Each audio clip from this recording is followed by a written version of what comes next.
Hello everyone, nubkeks here. Welcome back to Nub Raids, and I am joined by none other than DeadwoodJedi. How are you doing, man? I'm good. I'm great. I'm glad to be here. And I don't think we've actually connected on a collaboration before, so this is very exciting for me. That's right. Well, the reason I've got Deadwood on, if you guys have not been watching it, where have you been? We've had the faction games on for the last week or so, I guess, at this point. Nine content creators, 3 teams of 3, all against each other. You can find all of the VODs over on DeadwoodJedi's Twitch, and he's obviously streaming all of these events with all the content creators taking part on his Twitch channel as well. Next up, I'm gonna be posting this tomorrow, by the way, dude. So that's gonna be Ice Golem Day, and that's the first event that I'm actually like properly taking part in. So you can come and watch over on Deadwood's channel. It's what time is it? Actually, I've forgotten now. I got confused. I know it's like I think it's 8 p.m. Irish time, but I don't know what that is for other people. Because it's Sunday, it's 7 p.m. UTC. Yeah, that's gonna be, if I'm not mistaken, 3 o'clock on the East Coast, and what time is that? Noon on the West Coast. Okay, it's hard. There's so many different time zones, and yes, I believe that's 8 o'clock in Ireland, London, the UK area. Yeah, so Ice Golem's on, then we got Fire Night after that. Hydra, I'm taking part in as well. That's during the week too. We've already had some amazing. I've had so much fun like watching these events, Deadwood. It's been so good, but it's a lot of fun for me. I mean, that's part of the reason why I do this. I enjoy watching these teams and these people competing. It's been very interesting, and honestly, I've learned a lot about some of this stuff too. I know, really good. Now, we've already got a few events in, and I was thinking about what I wanted to talk with Deadwood about in today's video, but I said I don't want to do any big spoilers for the events that have already happened, because they're so good. Like, you should just go and watch those. Deadwood has like the edited versions up on his YouTube as well. There's no reason not to go watch them. So what I want to do today, because especially inspired by Deadwood's own he snuck in with one of the rejected factions into the arena tournament, and not only did he perform well, he actually was one of the best teams in it. So I'm gonna pick his brain. Basically, there are 5 factions that were not picked up, so we want to talk about them. The 5 worst factions according to content creators in Raid Shadow Legends that are rejected. We all have to pick one faction: Bannerlords, Skinwalkers, Barbarians, Ogryn Tribes, and Lizardmen. Nobody wanted them. They were all rejected. The other factions were all chosen by somebody. But yeah, the others were kicked to the curb. So, Deadwood, I want to the curb. Unloved factions. Yeah. I'm curious. Number one, actually, before we talk about specifics, I want to start with the Skinwalkers, of course, after your amazing showing. But first of all, let's get into it. Were there any of the 9 that were picked that you were like, oh, that's really weird that was picked? I didn't expect it. Like, was it any of these you would have considered the reject faction that actually made it in? Any dark horses here? The one faction I was most surprised with was Orcs. And the other faction that actually kind of, I guess, would be a little bit of a surprise, mostly based on where it ended up being used, was High Elves. I actually think High Elves is one of the stronger factions because they have some incredible champions, but there are some very severe limitations in it as well, right? So, and you know, I mean, the truth is, any faction can be good for you. It just depends on the champions you have. And that seems to be the biggest thing. And, you know, when we had some excluded champs, that really alters the strength of some of these factions as well. Some of them are very top end, but Orcs was the one that surprised me the most, because their top end champions are very easy. They're such a cut above that it's really easy to exclude them. And once you take them out, you know, Warlord and Seer, basically, once you take them out, the rest of the faction gets a little bit dicey. But, you know, YST's been using it and performing very well, I think, to the surprise of a lot of people. So, you know, maybe that's just a faction we all slept on. But those are the 2 that I think, I guess in hindsight, right after watching the runs and seeing everything, that I'm like, oh, maybe those are a little bit weaker. But, you know, there's a lot of balance. I feel like there's a top 3. There's a lot of balance between the rest of them. And then there's like a bottom 2 or 3 fair that are nowhere near good. yeah it's very interesting. Like MTG Jedi was piloting the High Elves in the arena, and I was actually super impressed. I think he's got a video out himself on his channel. I haven't had time to watch it, busy at the weekend, but And Daricia, I knew he was going to use her, but I was like so impressed with what he was able to do with this champion. Phenomenal. Yeah. Yeah. So yeah, definitely check that out. Like, it was a really impressive performance. But let's dive into the first of the reject factions. Sure. Skinwalkers. Sure. So what was the reason that you decided to pick this faction? You busted it out for Arena. This is the most maligned faction period, right? Yeah. Every time I've been talking about faction games, everyone's like, "Ugh, who gets Skinwalkers?" I hope you don't get Skinwalkers, right? Because they have terrible champions across the board. Yeah. But what they do have are some, there's a few champions in this faction that are extremely good. Like, you can see, they just don't have a lot of champions, right? Yeah. Especially among the epics. And the strength of the faction's epics really, I think, says a lot about the strengths of the faction itself, because those are usually champions that can, bat above their weight, class as far as, how good they can be. And they just don't have a lot of them. They have some good ones, right? Like, everybody loves Fane. I love Steel Skull. Hofaries is a really good one. They all bring a little bit something else to the table. But there's nobody is meta in this, right? So it's like a real rough one. And the legendaries, though, the legendaries are interesting, but they're also probably a little bit more on the niche side of things. And I happen to have some of the stronger. I have two really strong legendaries in this faction. I have Coronar and I have Leorius. And so I was like, oh, I think I can build something. And so I did. And then it worked. And I was like, okay, this is better than I thought it might be. And of course, Ragash, right? We all have on the test server. That gave another really good option as a champion to use. And I don't even think I used Ragash correctly, but I tried to use Ragash for what I was building. Yeah, you're going for the decreased defense and stun, right? The decreased defense and the stun. And really, I only wanted that because this is one thing they don't have, a lot of AoE debuffs. That's definitely an issue. But the reason why I wanted that is because Coronar has a really unique passive ability where when an enemy has decreased defense or decreased attack, he will automatically counterattack. And I build my Coronar extremely tanky. Extremely tanky. Not tanky, I'm sorry. Not tanky. Extremely heavy hitting, right?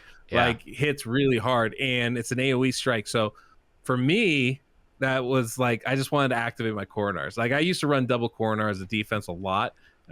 Freaking love it. Especially get them in Naya, then you don't need those prerequisites. Yeah. And so that was my whole. It was basically a meme team that just happened to work. That's kind of how that worked out. And Basher's an amazing champion too. Basher's like Warlord Light with cooldown reduction skill, and that's great because you can't block that with decrease, or with block debuffs, right? So it just works. And once you get that out, it really throws off the enemy team's approach. And so I built him really fast. Came with Ragash, had Coronar do a little nukage, and and then Leorius was sitting there with his unkillable ability, and if you can't strip that, he'll finish you off. So pretty fun. It was really slick. It's one of the things as well with the factions. You are very vulnerable to the bans. Like, if you look at the bans, if it had been picked, probably we would have been banning Leorius, which is some of the AoE damage, 100%. But I mean, there's other options as well. But I mean, like, if Ragash gets banned, that's where it starts to get a bit sketchy, because then the AoE decreased defense is gone, and we're looking at the events, in this, in the tournament here, where there's 4 of the dungeons are in there, Hydra's in there, and you start taking that out, it starts to get sketchy. But then, like, you've got those trump cards like Basher, and it's like, Basher's just gonna win Arena, but do you invest a ban into a champion that's like really powerful for one part of the game? But right. But Taurus is another great example, right? Yeah, massive amounts of poisons, but kind of not good in a lot of other areas. Yeah, so it's like, what do we do? That was one of the toughest parts we had in picking our bans. Was like, okay, do we target specifically good things, or do we? Kind of my theory was we should just try to ban stuff that's good in multiple areas, because it's so hard to know who is going to end up with which faction in each team, and then which areas they would target. It's a challenge, and we only had 2 bans per CC, so it wasn't like you had a lot of options. And obviously with the stronger factions, the choices are numerous, right? Yes.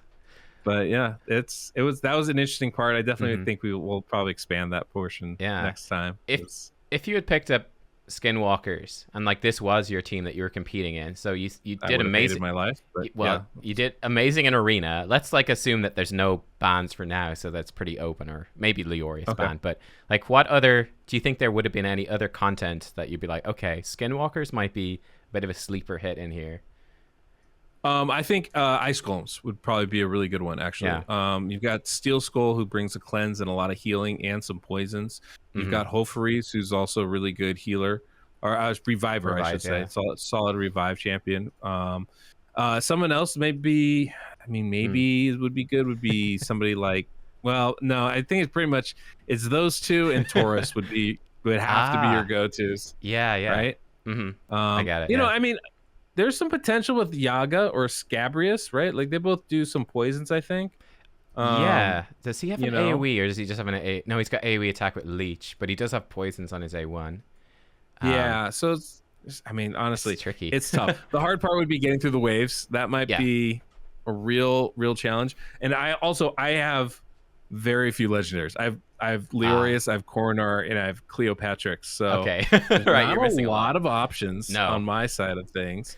I think that so that hurts. I think this faction could actually be really good for Hydra as well. I think they could be really good. There's certainly some potential for that, right? Yeah, like with Regash, like Tunisia can burn, I think, through the poison cloud for no discernible reason, which is really strong. You've got Norog, AoE HP burn. I don't know why, but they do that. Yeah, Norog's a great champion. Yeah, Coronar nukes. That would have been. Man, I'm disappointed that none of us actually did pick up this faction. And War Chief, I think, is probably one of the strongest champions for Hydra at this moment, because he can provoke. Yeah, like especially in this format where you're locked out of the best of the best. Like Krisk, you'd love to have a Krisk, but Krisk would definitely be banned. But exactly. That probably takes us to our next faction, right? Like I think Krisk is the auto ban on this one here. Yeah. Goodbye. No he'd Krisk. He'd be gone. He'd be instantly gone. Yeah. But I think actually Lizardmen, I think was a sleeper faction that I think a lot of people. Yeah. I would have seriously considered choosing this faction, right? Yeah. Because they have a lot of strong epics and useful epics, and same thing with the legendaries. They bring a lot of different things to the table. I really feel like that's a pretty sleeper faction. I mean, I don't have all of the champions, but obviously Krisk is strong, but then you also have Draco, you've got Fushan, you've got Rosin, even champions like Vergal or Vergamkar. They do some really interesting things that can be really really helpful for you in different areas of the game. They do. Does Fushan do AoE decrease defense? No, he's got it hitting at random. But like this is where you got that sort of AoE. Sort of, yeah.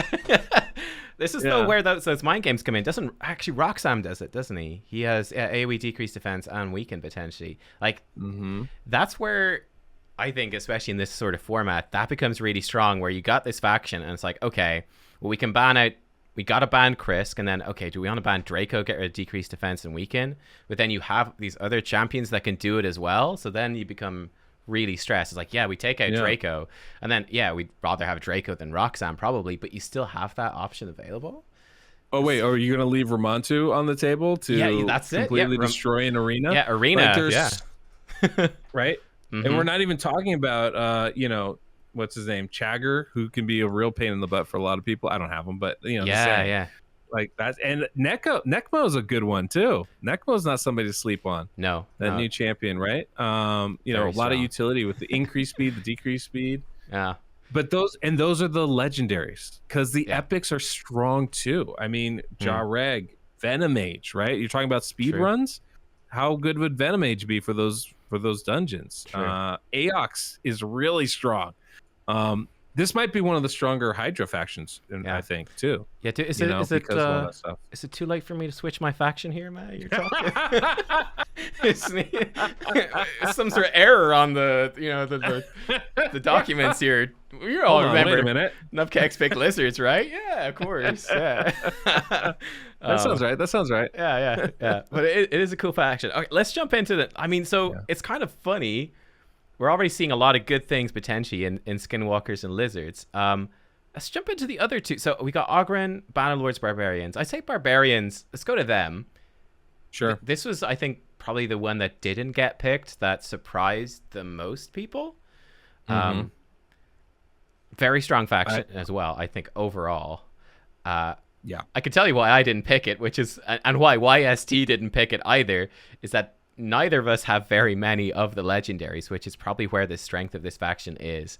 He's even worse off than me. He's got even fewer than I have. But yeah, what do you think about Barbarians? I think you were pretty surprised that this was not one of the maybe earlier picks in the draft. Well, you know, it's one of those. This is, I mean, like I said, most of the factions are kind of in that middle area, and I think Barbarians and probably Bannerlords fit into that kind of a role where, like, they're going to be good. You know, they're not going to be the greatest, but they're going to be good. And you know, there are so many different things they have. Like, they're good in arena with champions like Ursuga and Valkyrie and Syl, right? Like, maybe not the fastest team or super offensive focused, but gosh, it's a defense that is rough. You know, if you can figure out some way to bring some damage, you're in pretty good shape there. You know, but Elder Skarg is a great champion. AoE HP burn right there. You know, he'd be great for things like Hydra. Of course, you got counterattack and that shield with Valkyrie, which is insane. There's really a lot to like. Oh, you know, Turvold. Who doesn't like Turvold? I like big smacks. Yes, 100%. That's what I would have loved. Just go into like Ice Golem or something. Have Turvold just tunneling the boss. I don't know, like Ursuga and Operdin or something. He's trying to get Valkyrie, maybe try to keep everyone alive. That could have been pretty insane. Exactly. And you know, and these are things we don't do because obviously these champions are better in other areas, but that's 100%, you know, options that you could use for this stuff. Yeah. And they have the problem with this faction is their epics are a little bit limited, right? Yeah. I mean, everybody knows how good Farrakhan the Fat is, and one day I will get him. One day. Wait, you don't have him? Oh, the only epic I think I don't have. Oh, wow. All the people not to get Farrakhan. Oh, man. It's wild. It's wild, yeah. I cannot tell you how many times people either flame me or ask, why did you use Farrakhan? I don't know. Nice. But, you know, Suwai is an excellent champion for stuff like dungeons. Really strong hitting champion. A lot of utility. Not a ton of AoE, which is the only limitation with her, but she's really strong. Haikatun obviously with speed, but outside of those three, it's much more limited. Gets a little dicey, you know, and I think that's where this faction really falls short. They've got great legendaries, not a lot of good epics. And that becomes, I think, really problematic. Fortunately, they have really good rare champions though, right? Oh, that's true. So like, I guarantee you would see a War Maiden if you try to bring this team for a dungeon run. Soulbound Boyer has a lot of good turn meter control. You know, Mark gives block debuffs. Like, there's some interesting stuff in this faction. Yeah, I think that's why nobody chose them. Because, like, I agree. Especially if you think about taking out, you know, 2 champions from that faction. Yeah, Valkyrie probably would have been gone. It's hard to say then after, but 100%. It's that fear. It's like, especially when you've got a faction that's relatively limited, like you said, not that many epics, you become very vulnerable to how many champions do I actually have? And they have a lot of epics. They're just not good epics. Yeah, it's not good. Yeah, exactly. So you don't want to use really any of them. The good ones are sort of limited. I mean, I was in a similar spot with Sacred Order, which was that I think this faction is insane. And on paper, if I had all the champs, this is what I would have wanted to go for.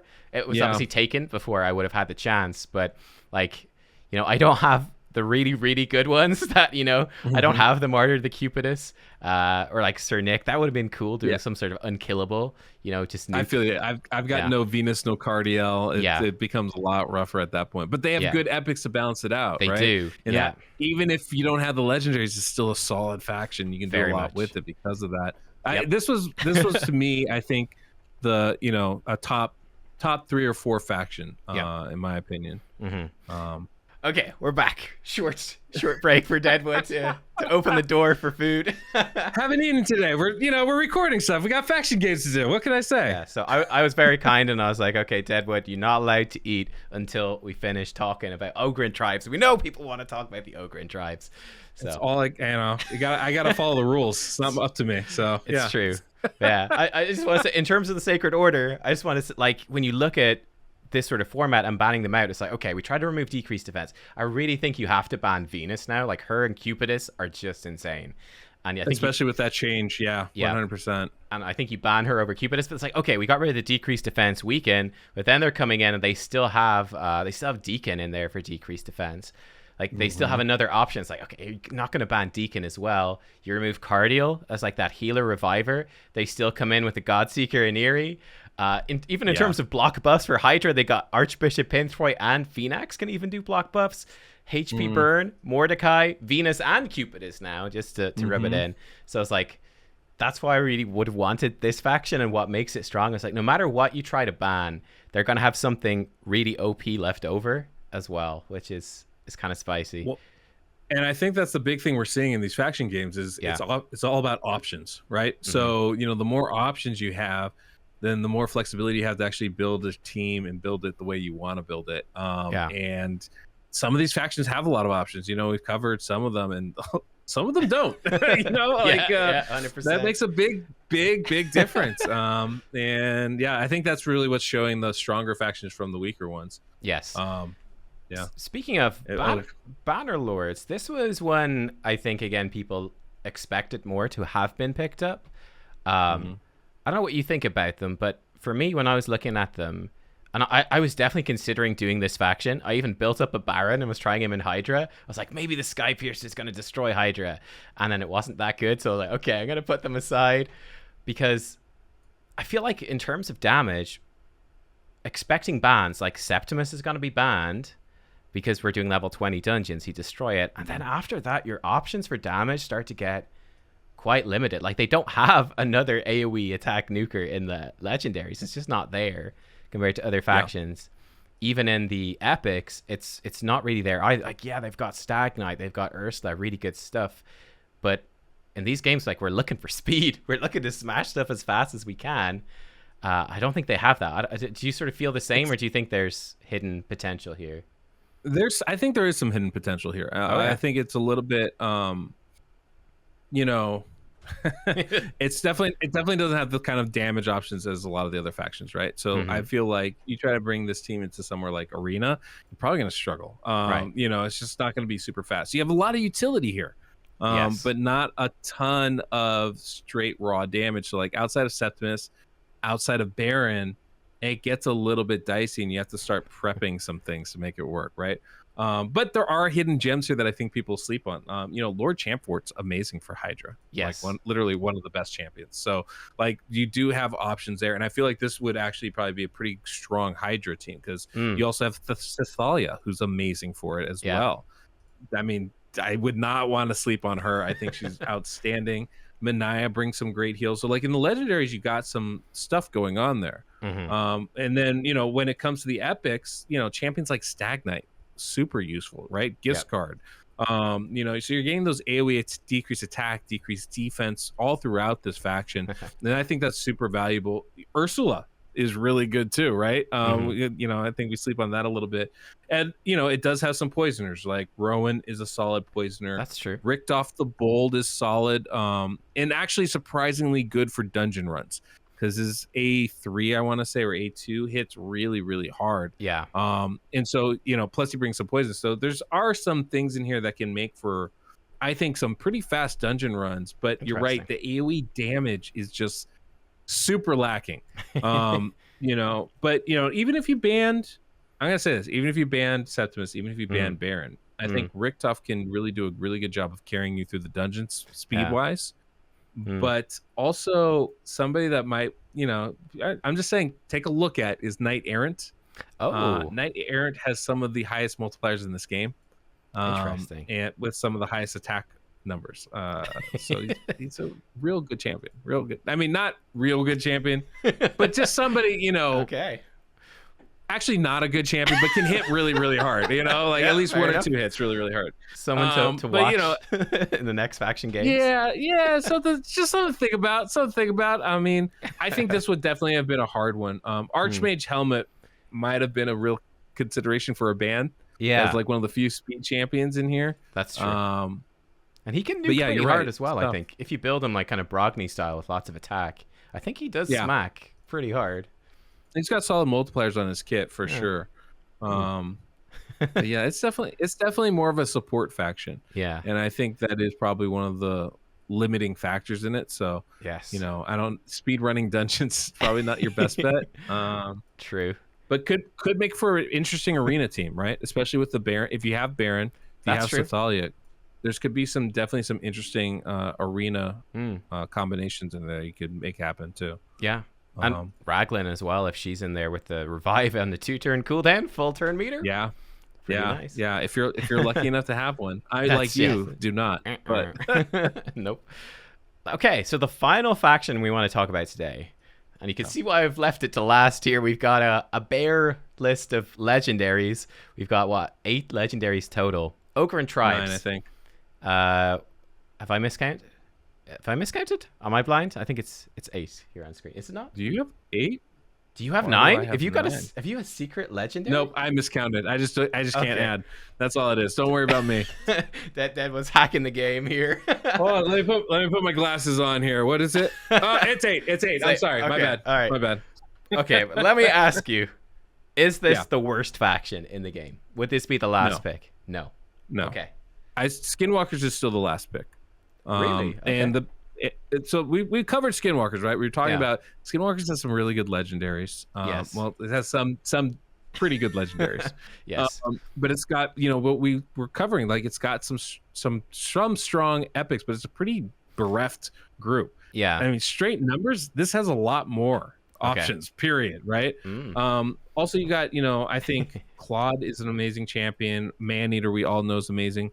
But one of my first bans, if I were going to go against this faction, would probably be Ogryn, who's an epic champion.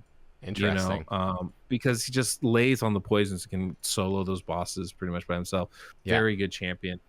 Colt Brawler's another really good one. When you're talking about things like poison, they have that in spades. They've got some utility in there. Ugo's a great one, right? Yeah. The AoE decreased defense. Obviously, the big thing that they lack is good legendaries, because their legendaries are pound for pound probably the worst in the game, right? And I think that's probably where I would struggle personally, right? I mean, we're talking about AoE decreased defense. It's literally Ugo in this faction. I think that might be the only one. So like in that sense, actually after talking about it with you, I will say they're gonna give Skinwalkers a run for their money. It's gonna be tough. Look at this stuff. It's a lot closer than I realized. Yeah. When it comes down to it, and then when you start thinking about stuff that might be, but it's kind of tough. Like, what would people even ban from this faction? Like maybe Biggin? Maybe it would be the Ugo, the Eurogrim. Like, do they just the bans just go straight to the epics? It's I mean, you might go straight to the epics. I think it's Ugo, Ogrym, Ignatius, or Biggin, right? I mean, Ignatius has the HP burn. He does have the AoE burn. That's strong. Pretty nice. Yeah, true. But I think the secret. I will say, I think the secret strongest champion in this faction though is Shamrock. I think Shamrock's. I was hoping you'd say War Mother. Shamrock is good though. I'm a Shamrock apologist as well. These are 2 of my favorites. Yeah.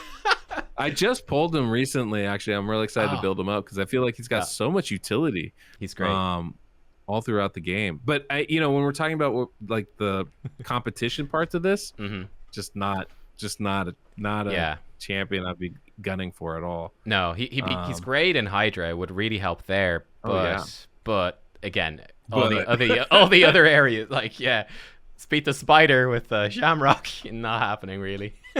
Well, I mean, for speed, it's that's really where you're struggling, right? A lot of utility, but again, no damage. And outside of really, what is it? I think Gurgo, Ignatius, and Biggin are really the only ones that do any damage. I mean, I guess you could say hard, War man. Mother. She hits hard. I'm telling you. Her multipliers are like ethos. I'm telling you, man. She's good. She's good. She is the sleeper. She is the sleeper pick. Yeah, she's got some. I mean, I have 2 or 3 of her. So way. I'm rooting for her. I want her to be good. It's always.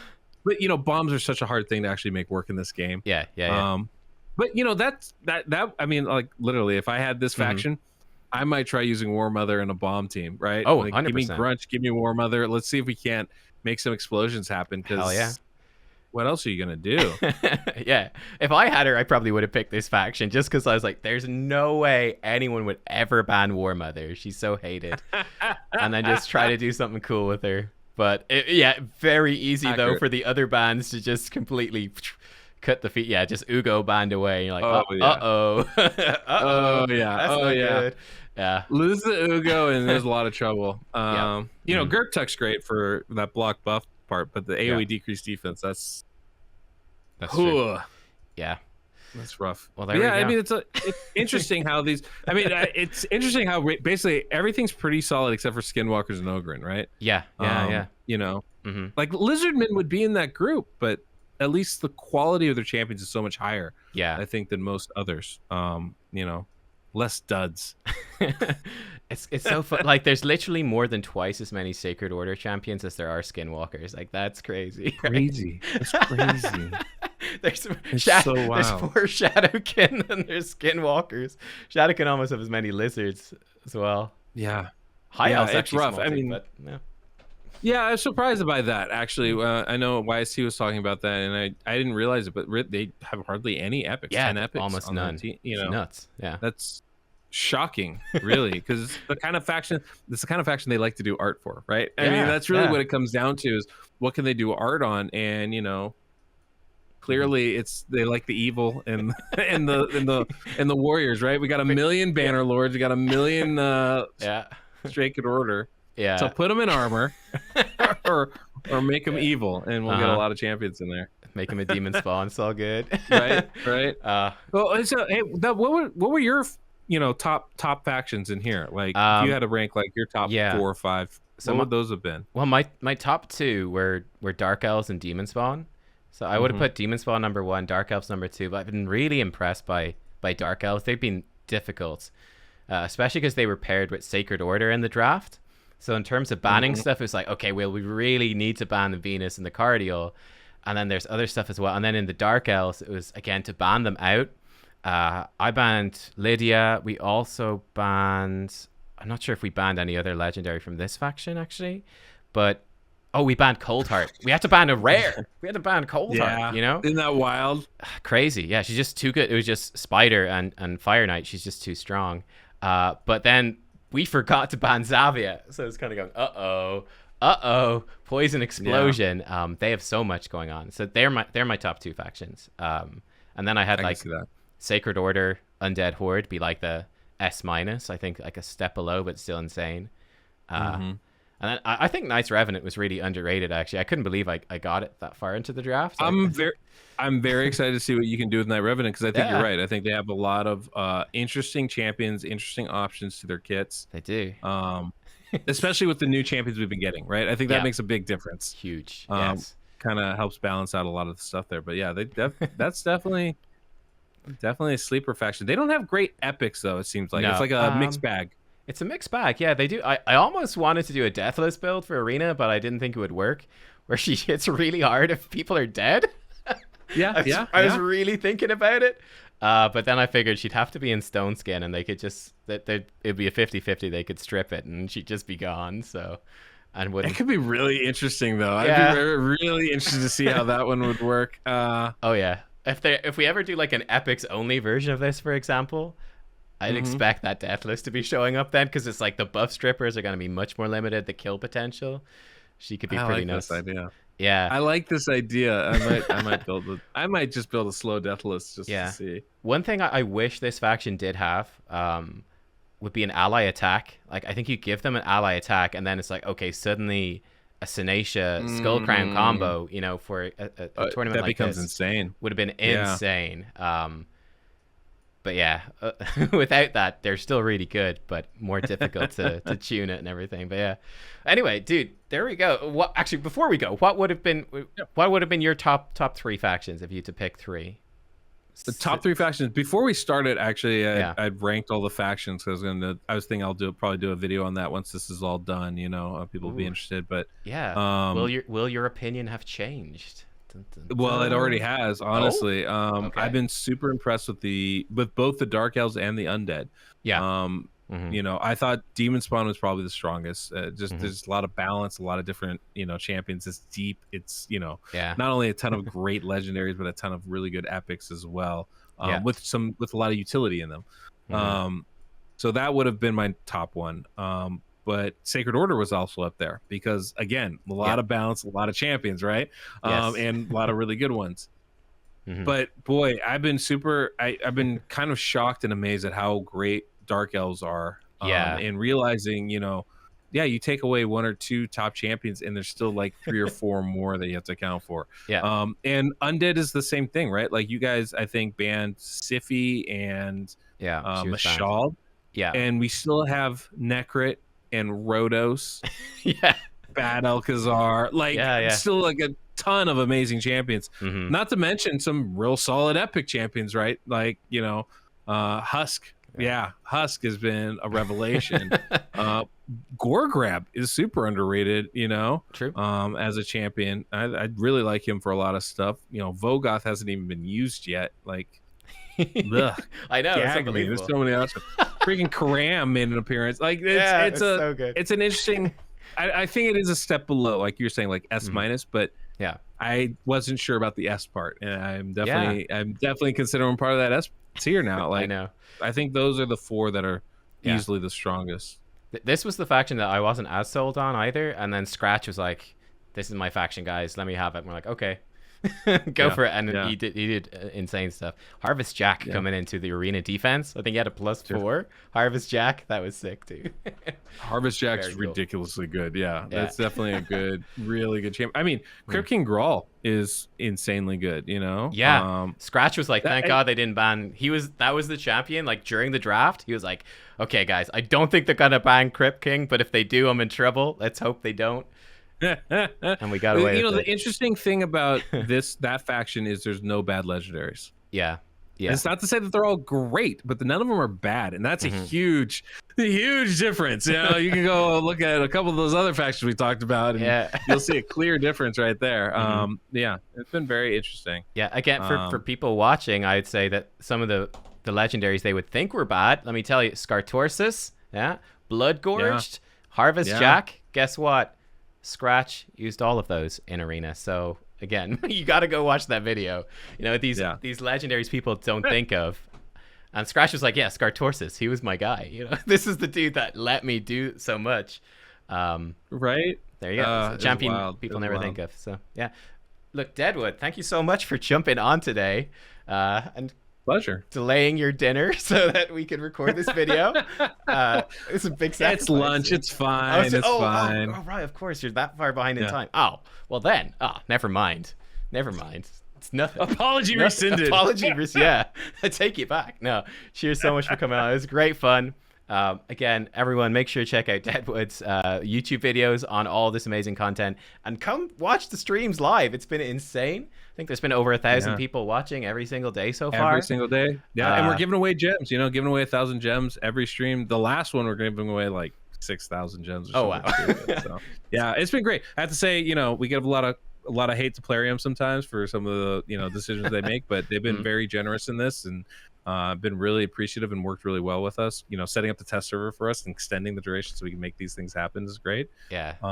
And before we go, I just want to say thank you. Thanks, Snub, for not only being a part of this, having me on today, but being a part of all this. I've been really excited. Been a big fan of your channel actually since it's come on, and so it's nice to actually connect with you and have you be a part of this. Thank you. Yeah, it's been absolutely great. I was very excited when you messaged me first on Discord. You were like, would you happen to be interested in joining one of these competitions? Like, hell yeah. These are like the best. This is really, really good stuff. Okay, let's leave it there. You got to, I'm sure, get some rest and get editing and all the rest for all the upcoming things. All I'm doing is eating. That's most important. Only thing I'm thinking about right now. Fair enough. All right, I'll let you go. Guys, thank you for watching. Thanks to Deadwood once again. We'll see you all next time. Bye-bye.